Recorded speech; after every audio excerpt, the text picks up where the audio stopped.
It's been called the most significant shift in South Africa's political landscape since the country's first democratic elections in 1994.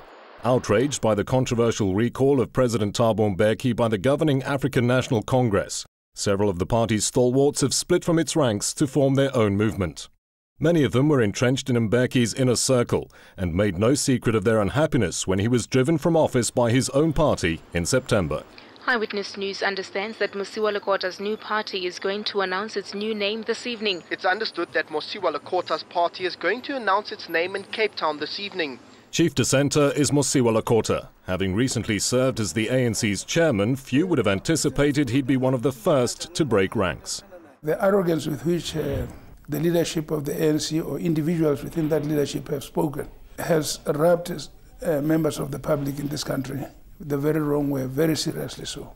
It is clear that South Africans have wanted to see some amount of change for some time already. The new ANC leadership Lekota refers to is headed by Jacob Zuma, who became the party's president in December last year, despite being tainted by much publicized yet untested corruption allegations. Prone to dancing on stage at public rallies, his close relationship with the SA Communist Party and organised labour has raised fears that he may guide the ANC away from its largely free market policies. An exaggeration, says his party. We are pragmatists. We believe that we need to grow this economy. We understand that the slowdown at the moment is more exogenous than our own fault. But we're committed to working within a fiscal environment that will grow our economy. Mbazima Shilowa made headlines when he left a high-profile position in the ANC in solidarity with Lekota. He rejects the argument that the ANC alone represents the interests of the working class.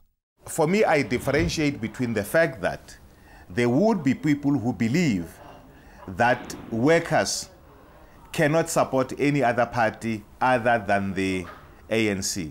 We will have to address issues of how are we going to grow the economy? Are there areas in terms of existing current policy that we may want to be able to improve on? The new party's official launch takes place on December the 16th, so South Africans will have to wait a little longer before those improvements finally take shape. With the economy likely to be a central theme in its manifesto, Lekota and Shilowa appear anxious to gain the support of not only the large black working class, but also the country's wealthier white community. 15 years into our democracy, we must move away entirely from this idea that you are too white to be this or too black to be that. We must talk about you as South African. As a South African, you are duty-bound, and you have the freedom and the right to make your contribution as best you see and as best as your talent allows. But Jessie Duarte, spokesperson for the ANC, argues that in drumming up support for a poll just months away, the dissidents are pandering to the white right. It's the ANC that developed a black middle class in this country because of the political and economic policies that we did introduce.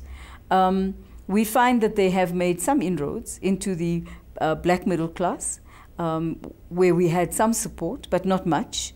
But where they really have had an impact is white middle class and the Afrikaans right wing in South Africa. So will the emergence of a movement from within its own ranks loosen the ANC's stranglehold on power?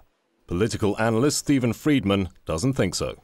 I have nothing scientific to base this on, it's just a gut feel. I would be surprised if they got 10% of the vote. I think they'll poll somewhere in the single digits. That is not a bad performance. I think their problem is that both they and some of the people who've been analysing the breakaway have created such unrealistic expectations that if they do indeed get something in between 6 and 9%, it'll look like a poor performance when in fact it's actually quite a respectable performance. Those expectations may have been fuelled by the views of a number of public figures who've spoken out in support of the new party. But to make an impact at the polls, it'll also have to sway the opinions of those on the bottom rung of the economic ladder.